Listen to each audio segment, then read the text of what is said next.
Well, greetings and welcome to another edition of the Has Been podcast.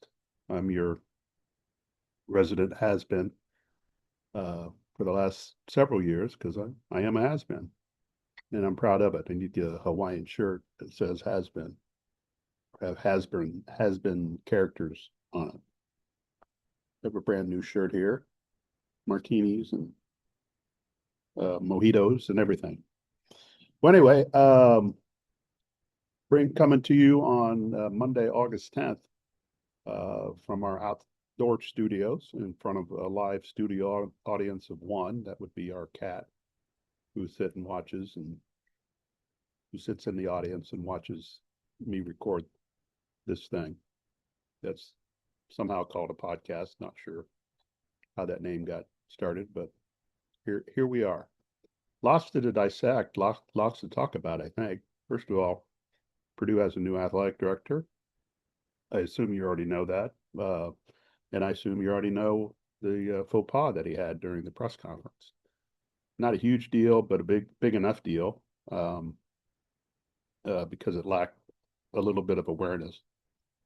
Where he said, if you want to go to, if you don't want to win championships, go to Indiana. Well, Tommy McClellan had briefly, for a moment, forgotten that Indiana won the football national championship last year. And he was at the game with his youngest son, he said the next day on a couple of his media interviews that he did. So it was a mistake. Um, he went off script. He had a script. He was reading from a script, and then he decided to go off script. Why he went off script, I don't know. I didn't get a chance to talk to him afterwards. I know a couple other reporters had a chance to do one-on-one interviews with him after the fact, and I don't believe they brought it up. Um, Not sure why.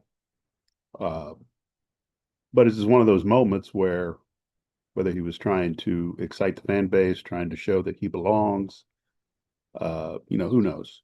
Who knows? Thought he was trying to set his tone at that point. Um, but it didn't work because Indiana had won a national title in the last since January. It just it just didn't work. And even if Indiana had won the football national title, um, they've got banners down in Assembly Hall that says they've won national titles in men's basketball. So, um, it didn't work. You know, Maybe he should stick to the script. I don't think it's a long-term issue. I think yes, Purdue's been made fun of. He's been made fun of over the last week, over the weekend, and that will subside.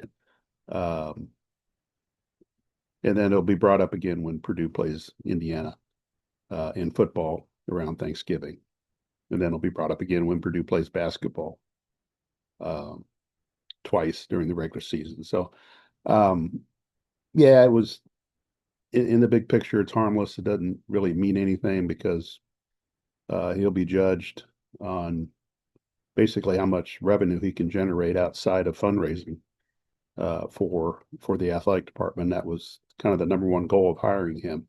But leading up to it, um, I'd heard his name probably a week before he was introduced, because he was part of the group that interviewed. There was one interview that happened in West Lafayette, and then the other interviews, face-to-face interviews, took place in Indianapolis. There were a lot of Zoom interviews with candidates. Um, Sounds like a diverse group of candidates they looked at because, this time when you're looking for an athletic director, 10 years ago when they hired Mike Bobinski, it was still the traditional AD of, you know, running sports, running a budget, running a big budget. There were changes going on in college athletics 10 years ago, but not to the degree that we've seen over the last 5 years. So the job is different. That means you need a different type of candidate. And they, in talking to the board members and interim president Mitch Daniels, the buzz term now for athletic directors and in college athletics in general is revenue generator. And that's kind of what they zeroed in on. And those are dollars beyond going out to Mr. and Mrs. Smith and saying, hey, give us money for, whatever project we're doing. We're talking about generating revenue beyond fundraising. And that's the key now, because you got to pay your athletes and you got to pay your coaches, you got to pay everybody.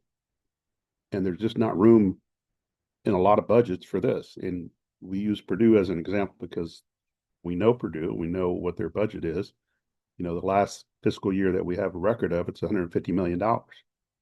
But even this last academic year, which will end up being fiscal year 26, they started in a hole of $20.5 million because that's what they were required, for revenue share to pay their athletes, and mainly football, men's and women's basketball, and volleyball.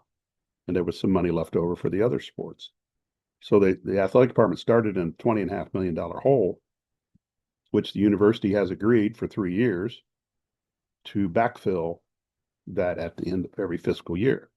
So if Purdue was short $30 million in its budget, then the university would backfill $30 million. Now that's a high amount. I doubt it's that high. We don't know the number yet because it has not been told to us. Hoping to get the number here soon. I mean, they know what it is. And then talking to a couple board members after the press conference on Thursday, they're going to continue to do that. Now, there's a lot of moving parts to this thing, and I don't want to get too deep in the weeds on it right now. But with the Protect College Sports Act, they're talking about increasing the adding a retention pool of $20-some million to go with your revenue share, which is $20-some million, and having $5 million for Olympic sports and female athletes. So you're looking at a $50 million hole there that you got to pay your athletes. And where's that money coming from? And is that sustainable over the long term to run an athletic department? We've gotten off the subject a little bit of Tommy McClelland and why he's a good fit for Purdue, but this all kind of comes together. Because it goes back to generating revenue. You've got to find that money out there outside of fundraising. And that's going to be the key. That's advertisements, that's other things. Is it slapping sponsorships on every free space around Purdue athletics? I don't know. Bob Roman gave him a bunch of money. Bob Roman family gave him a bunch of money several years ago, which was more designed for the renovation of Ross-Ade. But you have to direct some of that money with the blessing of the Roman family to do something else with it. So those are the challenges that are facing Tommy McClelland. That's in every athletic department. Purdue hasn't announced the jersey patch sponsorship yet, which I don't think they found the right partner for them. There was some talk about Eli Lilly potentially being that sponsor, but how much is that going to bring a Purdue? How much money is that going to bring Purdue? You see Notre Dame got a jersey patch that was quite lucrative. Ohio State got a jersey patch that was quite lucrative. Wisconsin got Culver's, which is a great tie-in for them, but I can't remember exactly what the amount was. And there's other schools that have made deals. They're long-term deals. They're 3, 4, 5 years worth, X millions of dollars. But probably in Purdue's case, the most they're going to get out of a jersey patch is $1 to $2 million a year, which I'm not scoffing at $1 to $2 million a year. I'm just saying you need a lot of $1 to $2 million a year deals to fill the void in your budget that's going to be caused by the revenue share and other things. You got to raise money for NIL. All these are the challenges facing, the new athletic director at Purdue. And when you go, and I mentioned that he came on my radar probably a week before the press conference, maybe a little sooner.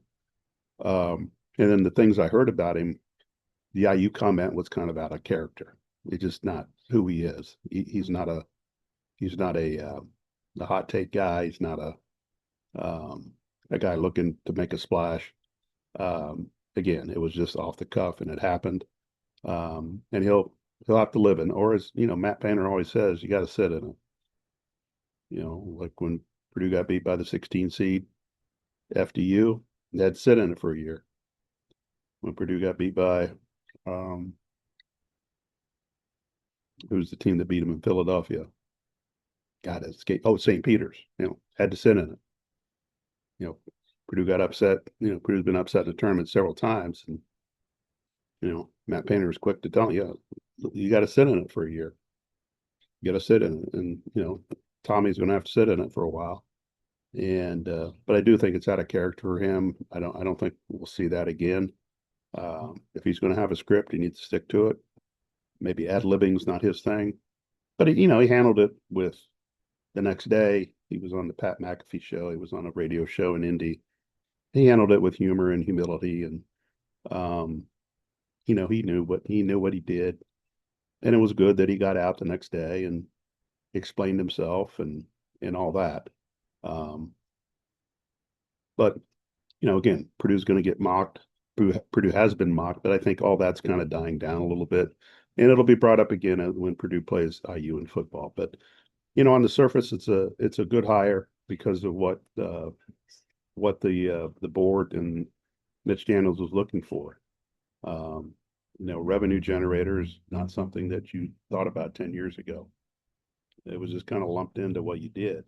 Now it's specific, and they've got to figure out new ways to get money. That's the bottom line. You can't keep going back to the same people. You can't keep going back to the same businesses. You got to find creative ways to get more money. Maybe we could sell bees around here. We could get more money. But that's going to be the job. Is everything in place for, is the structure in place for Purdue to capitalize on that? It's something he's going to have to take a look at and examine and see what systems are in place and who's doing those. And does he have to revamp some things? Does he have to restructure duties? Does he have to, what does he have to do to make this happen?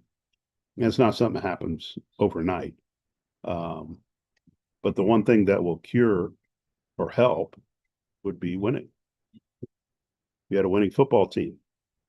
You have a winning basketball team, but you need a winning football team, to be honest. And not that if Purdue won 8 games this year, all of a sudden people are out of the woodwork and you got enough money to pay, everybody 10 times over. But you need sustained success. But you need your football program to win. You need your football program to get to a bowl game. You need your football program to upset somebody. You need your football program to have people talking about Purdue other than what the AD said. And that's got to be the mission there. I mean, football drives everything. It always has, and it always will. Basketball is really important to Purdue. Basketball is really important to other places too. But you can only put so many people in a basketball arena. And TV media rights don't pay for basketball, to be honest. Now they pay for the NCAA tournament. That's different. They don't pay for basketball from the conference. Football drives everything. So Tommy's got he's got a big challenge, and I'm sure that's part of the reason he took the job was the challenge of it all, and trying to make this work at a power 4 school. He had seemed to be, when you look at his career path, he became an AD at the age of 26. He's been doing this 20 years. So he's an AD at McNeese State. He's an AD at Louisiana Tech. He goes to Vanderbilt as a deputy AD, I think with the idea that would be a stepping stone to a Power 4 AD job. And he did some really good things at Vanderbilt, raising money. He was a sport administrator for football.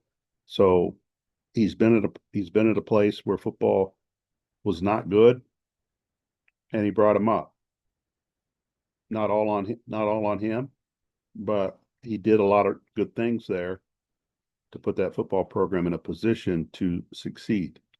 And a lot of it's just hiring the right people. not having a master plan per se, but just hiring the right people to get your program going.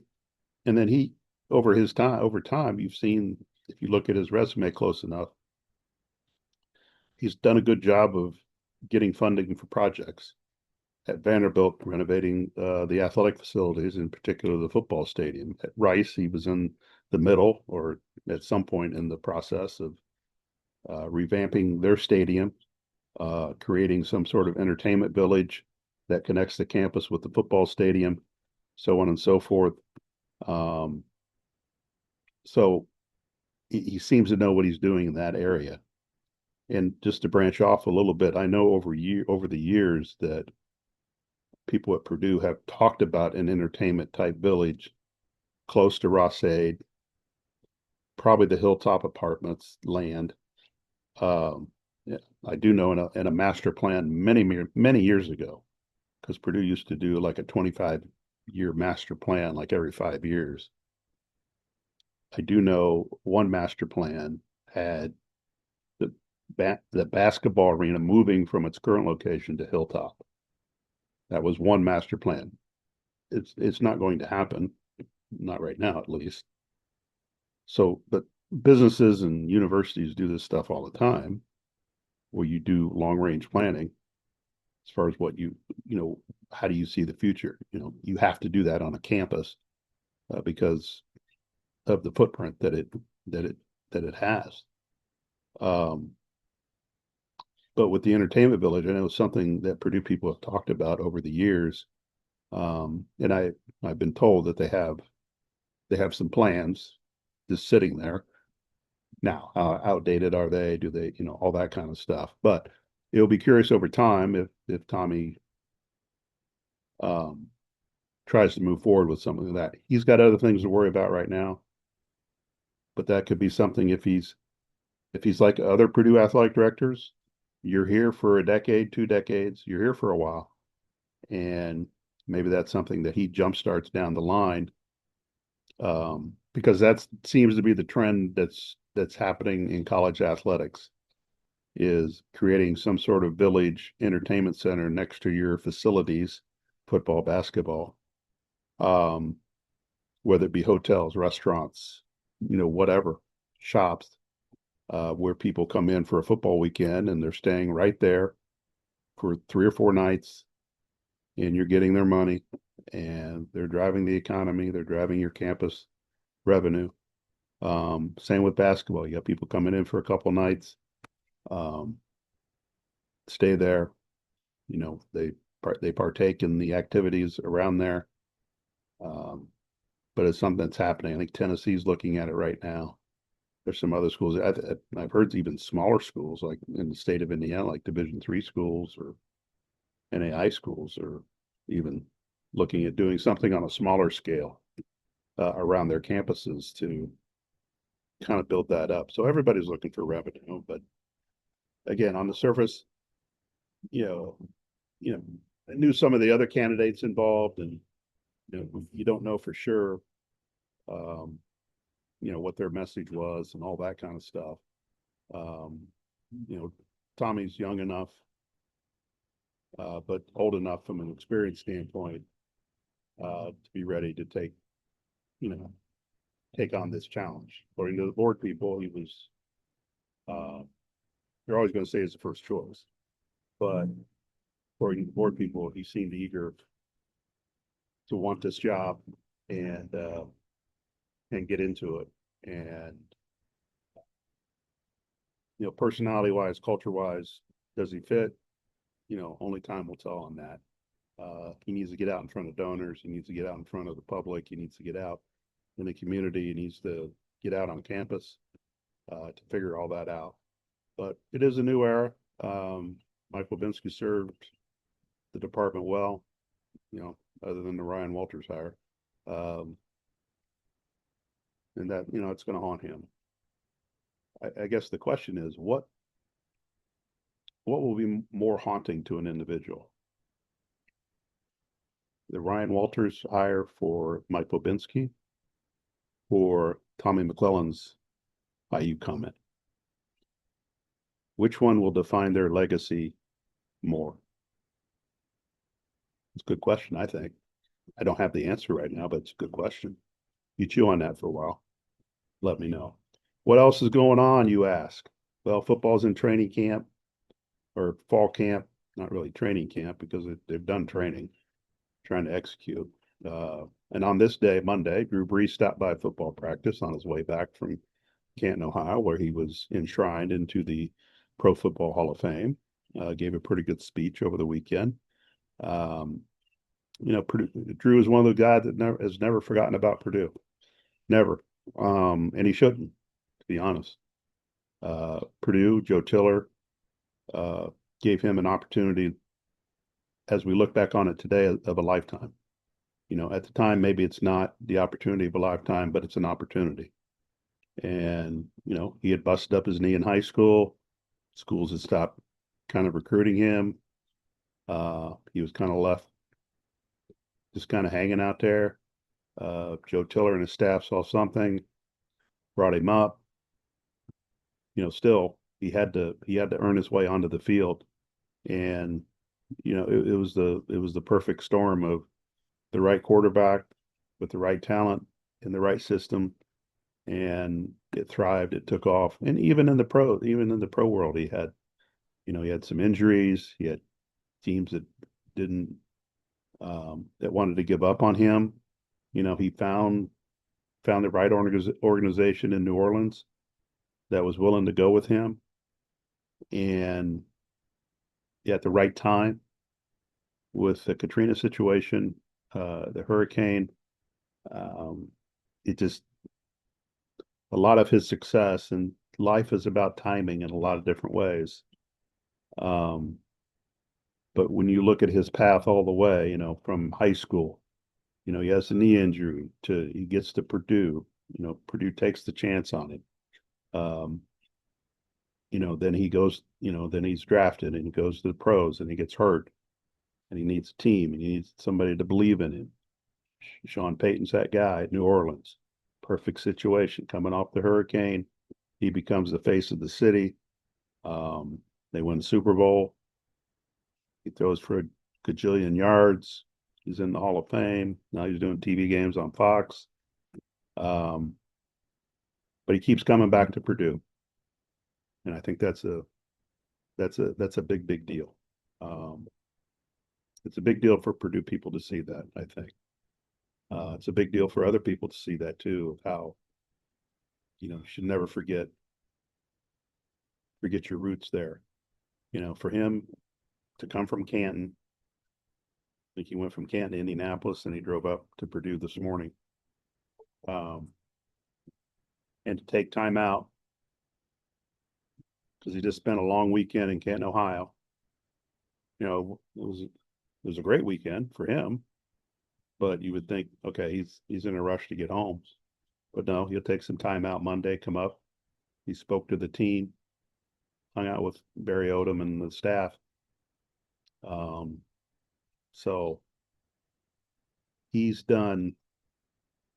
Purdue did a lot for Drew Brees, but I think he's repaid that time and time again, and continues to repay that time and time again. And Purdue right now probably hasn't had a better ambassador for its athletic department and for its university in a long, long time, probably since Neil Armstrong walked on the moon. And even then, just think if we had not walked on the moon and we had social media when he walked on the moon, what would happen? But Drew's been that guy for Purdue, and Purdue should be grateful and thankful. But I think it works the opposite with Drew. Drew's grateful and thankful that Purdue took the chance on him. So football's off and running. They got their game against Indiana State first weekend. It's a Friday night game. Indiana State. They'll win that. The only question is, will Indiana State actually score? I don't think the last two times they played, Indiana State has scored.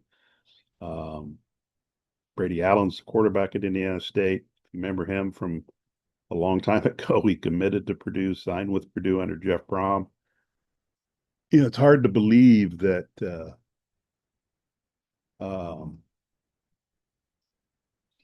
This is 2000. This is 2026. So 10 years ago, um, Daryl Hazel was starting what was going to be his last season at Purdue because Mike Levinsky was hired in August, and then by 4 or 5 games in, Daryl Hazel was gone. So 9 years ago, Jeff Brom took over the program. Um, and then at some point, Brady Allen committed to him. And Brady Allen's still playing football. And he's going to be the starting quarterback for Indiana State. But the question is, can Indiana State score against Purdue? Haven't done it the last 2 times. That's an easy win for Purdue. It should be. They've had a couple injuries. Backup tight end got hurt today, I think, or was ruled out today. I don't know if he got hurt today, but he suffered an injury, so that position's a little bit thin. But they'll go as the quarterback goes in most cases in sports and in football. Uh, Ryan Brown has to show that he can be the guy.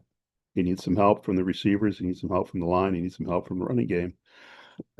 Excuse me, but he's got to he's got to prove that he can make the plays in the crucial moments. He didn't do that a lot last year. He didn't do it enough, I should say. And then, Purdue had some opportunities to win some games and didn't do it. But I think, as I've mentioned before, others have too. That key game is Wake Forest. Purdue has to beat Wake Forest. They just have to. If you're going to push this thing forward, they have to beat Wake Forest in week 2. Now, Wake Forest is a good program, not a great program, but their program's probably ahead of Purdue's right now. They had a good year last year. They'd lost their quarterback, but they seem well coached. But that's a game Purdue must win if it wants to have any kind of success this year. I don't think they go to UCLA and win. It just, not because it's a long trip. It's just that UCLA is going to have the better quarterback on the field. Number one, they have a new coach, new system. It'll be their third game, I think. So there'll be some newness to them. But I would not predict Purdue to win that game right now. I just think they're going to have a better caliber of athlete on the field, and they're going to have a better quarterback on the field. And I think UCLA probably finds a way to win that game. Now, turnovers and a lot of things can happen. Purdue needs to get through the first month of the season at worst 2-2. And it's doable. It's doable. You got Notre Dame at the end, which is probably not a win. And then you would finish out with the Big Ten season the last 2 months. And the schedule's not daunting, but it's challenging enough for Purdue that it needs to get off to a good start. And we've said that how many times? Ever since I've been covering the program, there's always one game in September. It's like, well, they got to win that game if they're going to have any idea of going to a bowl game or picking up some momentum later in the year. And this year it's the Wake Forest game. So they're off and running, doing football things. I think they have a scrimmage this coming week, this Saturday, that'll be closed. You can't watch it. Nobody can watch it other than them. And we're 2.5 weeks, 3 weeks away from the opener. And we'll see if they can stay healthy and get their full team going. Men's basketball's off till school. Women's basketball's they had their last summer practice last week. They're done until school starts back up. A lot of newcomers on the women's team, international players. They've got 2 players that have committed but have yet to sign. One of them is being held up by NCAA paperwork. How far this can drag out before they have to sign or whether they're eligible or not. It's not going to be first day of classes thing. I think it goes beyond that. But the biggest question, there's a lot of questions with the women's program.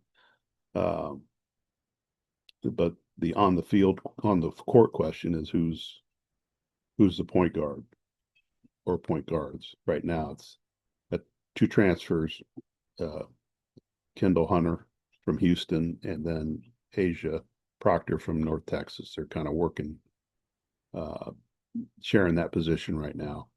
I don't think either one of them are natural point guards. They can play the position, but the whole goal in the offseason was to go find a point guard or two, to really run the show. And it didn't happen. Now they picked up a foreign player, international player late, probably in May. They got a commitment from, but she's not here yet. She's one of those players that is being held up by NCAA paperwork. And there's the whole thing about international players and did they make too much money at their, when they were playing overseas, and how does that factor in whether they can play? So there's a lot of things that they're trying to go through to figure out if this player's even eligible. She's kind of designated to be their point guard. I don't know if she'll end up being their point guard. She's got to get here first. So that's always that's been a question the last 2 years, 3 years for this program, is finding a point guard, and they didn't get one. They truly did not get one, through the portal process, and they haven't recruited one recently. So, what does that mean for their season? I've seen a couple practices. Um, they're still struggling in some areas. Even though they have, Avery Gordon some size, 6'7". They brought in a 6'5" player from a junior college. Even though they have some size on paper, I think this is a team that's going to have to play smaller than what they have. But I think they're smaller post players, relatively speaking, smaller post players are going to be able to step out, on the perimeter. So they're not going to be tied to the post. Now, Avery Gordon will play. How much?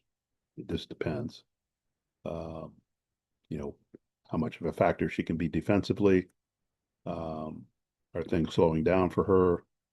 All that kind of stuff. The new assistant, Bojan Jakovic, is working with her. And, he works his ass off with her as far as, footwork and everything like that. A lot of individual workouts, with her, but where she ends up, I don't know. Still, that's a work in progress, and a lot of other players are. The practice I watched last week, they hit more shots than maybe I thought they would. And again, this is practice, so you don't, and they're playing against each other. They would see, again, on paper, maybe they have a little bit better shooting than what they did last year.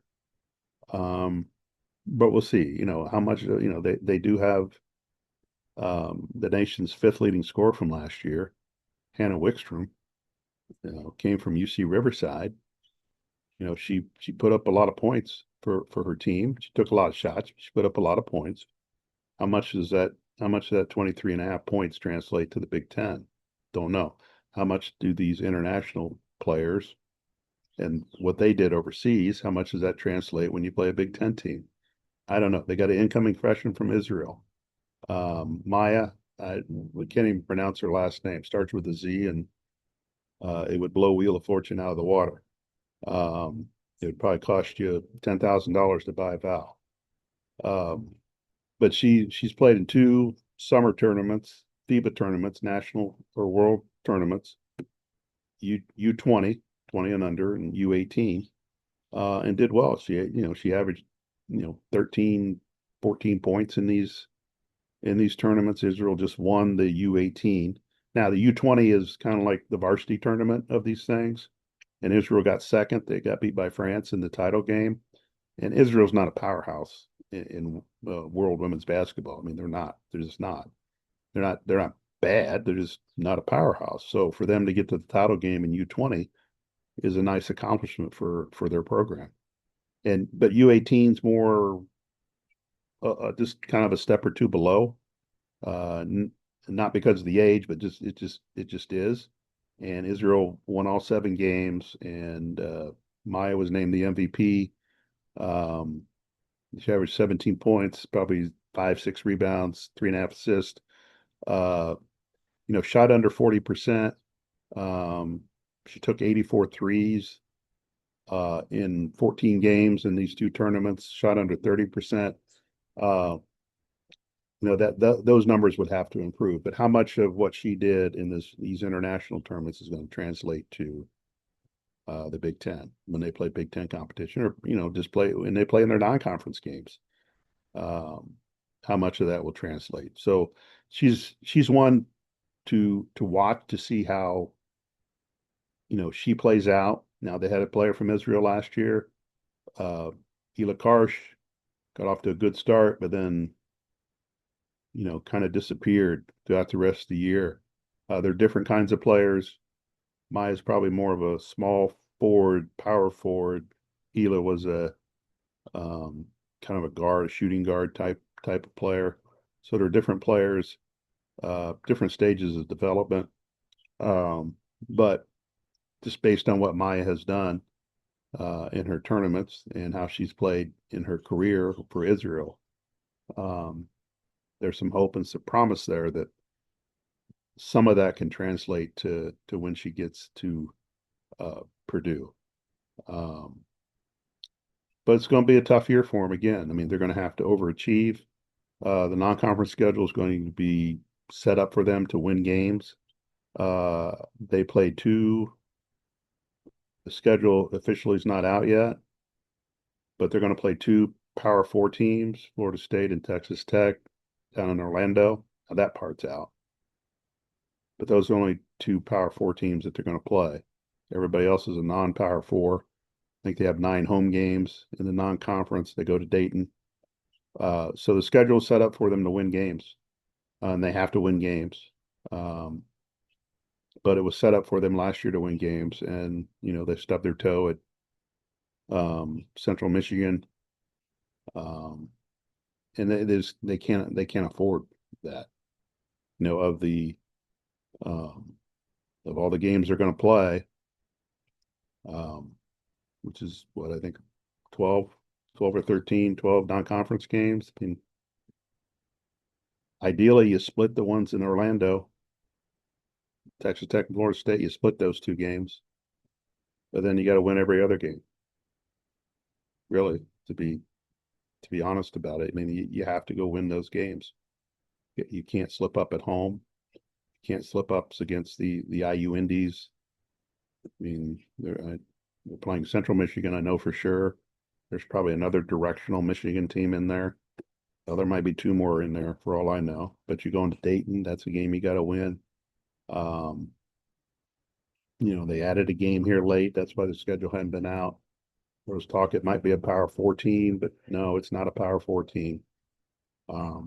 I know they're playing Murray State at home, and that's a good program that has done well over the last few years.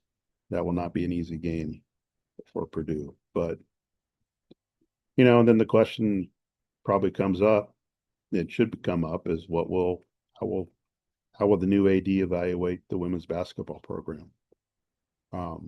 Shouldn't be a top priority right now because he's got other things to worry about. But as we get deeper into basketball season, what will he do there? Do you want to spend the $1.2 million to make a change and then do something on the back end where you got to spend more money, or you just kind of let it ride? I know a lot of fans would like to see a change, and it's nothing personal against Katie. But the program's had 3 straight losing seasons. There's not a lot of hope and promise there. The roster gets reshuffled every year. There's no continuity. Now you've gone completely almost international. And you've lacked a point guard for how many years? So there's a lot of questions that need to get answered. What he does with that program, what he does with some other programs out of the football, non-men's basketball world, kind of remains to be seen. Of all those other sports, women's basketball is probably the one that has the most eyes on it. Because Volleyball's in great shape. They've started practice. They're gearing up for a big season. Baseball came off a really good year, even though they didn't make them. They didn't make the NCAA tournament. Um, they made the Big Ten tournament at least. Softball made the Big Ten tournament, and things that seem to be pointing in the right direction, even though they lost their top player in the portal. But all the other sports, women's basketball is the one that has the eyes on it right now from when you get past the big two about what will happen. But, that's a discussion that Tommy's going to have down the line. And it shouldn't be a priority for him right now. He's got other things to worry about. Maybe when he's driving his truck back from Houston this week, which we're told that's what he's going to do, because he's going to start on the 17th of August. Maybe he's mapping out his plan during his however long drive that's going to be. I couldn't even venture to tell you how long it's going to be. Anyway, that's about it for now. Appreciate you stopping by. We'll try to do these more regular if I have the energy to, and keep you up to date on what's going on. So yeah, thanks for stopping by. Appreciate it, and you can like it or whatever you're supposed to do. I'm not sure. I'm not sure how all this works, but again, have a good day, and we'll talk to you another time.